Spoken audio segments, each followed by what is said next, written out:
എൻ്റെ പേര് doctor TS. Aneesh. ഞാൻ പൊതുജനാരോഗ്യം പഠിപ്പിക്കുന്ന ഒരു അധ്യാപകനാണ്. കമ്മ്യൂണിറ്റി മെഡിസിനിലെ പ്രൊഫസറാണ്. ഇപ്പോൾ കേരള മെഡിക്കൽ യൂണിവേഴ്സിറ്റിയുടെ സ്കൂൾ ഓഫ് പബ്ലിക് ഹെൽത്ത് എന്നുള്ള സ്ഥാപനത്തിൽ ജോലി ചെയ്തു. ഏറ്റവും പ്രധാനപ്പെട്ട ഒരു കാര്യം പറയാൻ വേണ്ടിയിട്ടാണ് ഞാനിപ്പോൾ നിങ്ങളുടെ മുന്നിൽ വന്നിട്ടുള്ളത്. അതൊന്ന്, ഇപ്പോൾ വാക്സിനേഷനിലൂടെ തടയാവുന്ന ഒരു ക്യാൻസർ നമ്മുടെ മുന്നിലുണ്ട്. അതിനുള്ള വാക്സിൻ പ്രത്യേകിച്ച് നമ്മുടെ കുഞ്ഞുങ്ങൾക്ക് എന്ന് പറയുമ്പോൾ കൗമാരപ്രായത്തിലുള്ള പെൺകുട്ടികൾക്ക് ഇപ്പോൾ ലഭ്യവുമാണ്.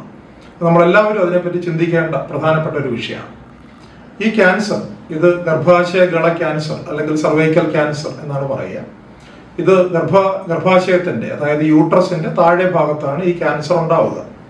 ഒരു കാലത്ത് നമ്മൾ വിചാരിച്ചിരുന്നത് ഈ ക്യാൻസറിനെ നമുക്ക് പ്രതിരോധിക്കാനായിട്ട് കഴിയില്ല, കാരണം എന്തുകൊണ്ട് ഈ ക്യാൻസർ വരുന്നു എന്നുള്ള കാര്യം നമുക്ക് അറിയുമായിരുന്നില്ല.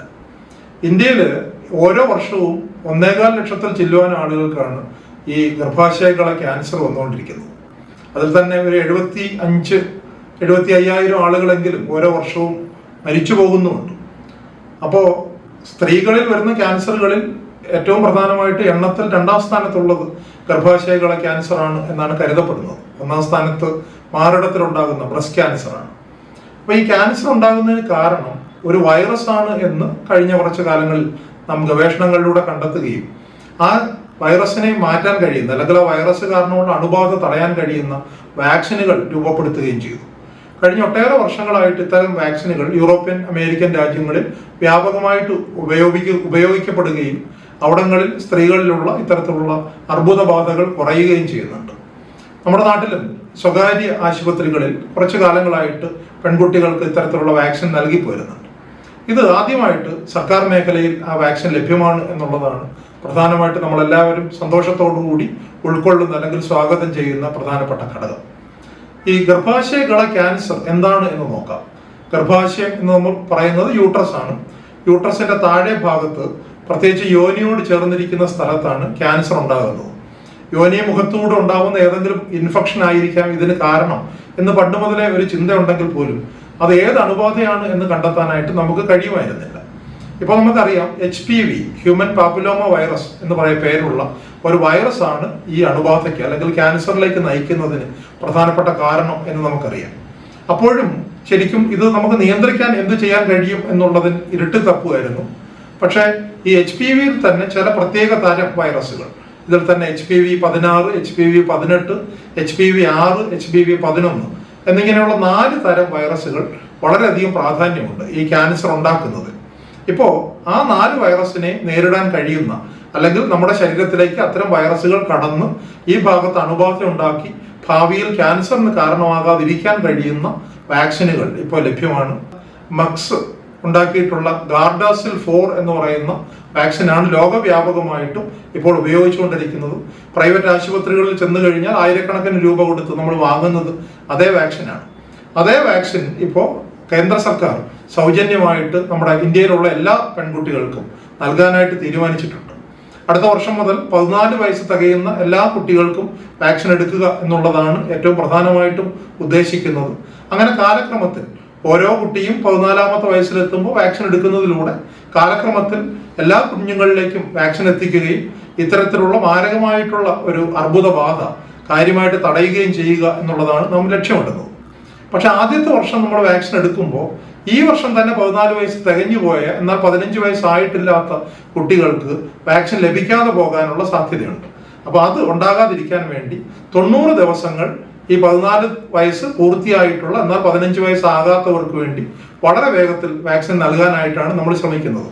നമ്മുടെ ബഹുമാനപ്പെട്ട പ്രധാനമന്ത്രി കഴിഞ്ഞ ഫെബ്രുവരി മാസത്തിൽ അത് ഉദ്ഘാടനം ചെയ്തു. 90 ദിവസങ്ങൾ ഏതാണ്ട് മെയ് മാസം അവസാനത്തോടു കൂടി കഴിയും.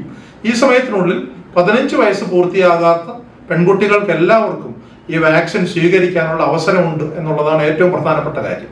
കാരണം പിന്നീട് സൗജന്യമായിട്ട് നമുക്ക് ഈ വാക്സിൻ ലഭിക്കില്ല. പ്രായം കൂടുന്തോറും ഈ വാക്സിൻ്റെ ഇഫക്റ്റ്, അല്ലെങ്കിൽ അത് പ്രതീക്ഷിച്ച ഗുണം ഒരുപക്ഷെ ലഭിക്കണമെന്നില്ല. അതായത് ഈ വൈറസ് ശരീരത്തിനുള്ളിൽ കടന്നു പോയി കഴിഞ്ഞാൽ പിന്നീട് വാക്സിൻ എടുക്കുന്നത് കൊണ്ട് വലിയൊരു പ്രയോജനം ഉണ്ടായില്ല എന്നിരിക്കും. അതുകൊണ്ട് തന്നെ വൈറസ് ശരീരത്തിലെത്താൻ സാധ്യതയുള്ള, സാധാരണ മുതിർന്നു കഴിയുമ്പോഴാണ് വൈറസ് ശരീരത്തിലെത്താനുള്ള സാധ്യതയുള്ളത്. അപ്പൊ കൗമാര പ്രായത്തിൽ തന്നെ ഈ 14-ാമത്തെ വയസ്സിൽ അല്ലെ 14 വയസ്സിനും 15 വയസ്സിനും ഇടയിലുള്ള പെൺകുട്ടികളെ സംബന്ധിച്ചിടത്തോളം ഇത് വളരെ സുന്ദരമായിട്ടുള്ള ഒരു സുവർണ അവസരമാണ്. പ്രത്യേകിച്ചും ഭാവിയിൽ അവർക്ക് വളരെ ഗുരുതരമായിട്ടുള്ള അവരുടെ ജീവിതത്തിനെ കാര്യമായിട്ട് ബാധിക്കാൻ സാധ്യതയുള്ള ഒരു പ്രധാനപ്പെട്ട അർബുദബാധ. ഈ അർബുദം വന്നു കഴിയുമ്പോൾ ഇത് മരണത്തിലേക്ക് നയിക്കുന്നു എന്നുള്ളത് മാത്രമല്ല, അത് ഭാവിയിൽ അവരുടെ ജീവിതത്തിനെയും വളരെ വലിയ സർജറിയിലേക്കൊക്കെ, ഇപ്പോൾ അർബുദബാധ ഉണ്ടായിക്കഴിഞ്ഞാൽ ജീവൻ രക്ഷിക്കുന്നത് യൂട്രസിനെ പൂർണ്ണമായിട്ടും എടുത്തു കളഞ്ഞിട്ട് അല്ലെങ്കിൽ ഈ യോനി നാളത്തിന്റെ തന്നെ ഒരു ഭാഗം കൂടി എടുത്തു കളയുന്ന വലിയ സർജറിയിലൂടെയാണ് നമ്മൾ പലപ്പോഴും ഈ ആളുകളെ രക്ഷിക്കുക.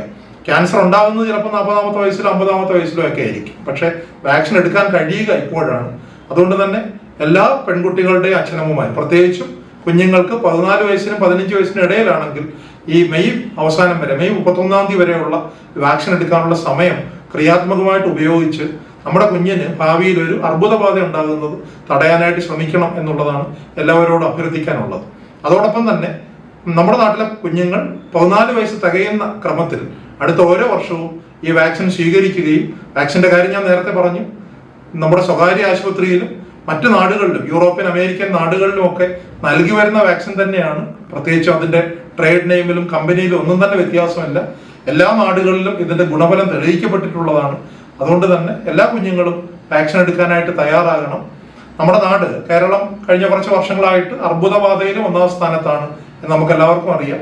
ഇന്ത്യയിലുള്ള ഇതര പ്രദേശങ്ങളെ അപേക്ഷിച്ച് അർബുദബാധ ഉണ്ടാകാനുള്ള സാധ്യത നമ്മുടെ നാട്ടിൽ കൂടുതലാണ്. അതിൽ തന്നെ ആനന്ദം, ആരോഗ്യം, അകറ്റാം അർബുദം എന്നുള്ള പേരിൽ അർബുദബാധയ്ക്ക് എതിരെ ഒരുപക്ഷെ ഇന്ത്യയിൽ ആദ്യമായിട്ട് ഒരു സംസ്ഥാന ആവിഷ്കൃത പദ്ധതി നടപ്പിലാക്കുന്നത് നമ്മുടെ നാട്ടിലാണ്. ആദ്യഘട്ടത്തിൽ നമ്മൾ സ്ത്രീകളിലുള്ള അർബുദബാധകളെയാണ് ലക്ഷ്യം വെച്ചിരുന്നത്.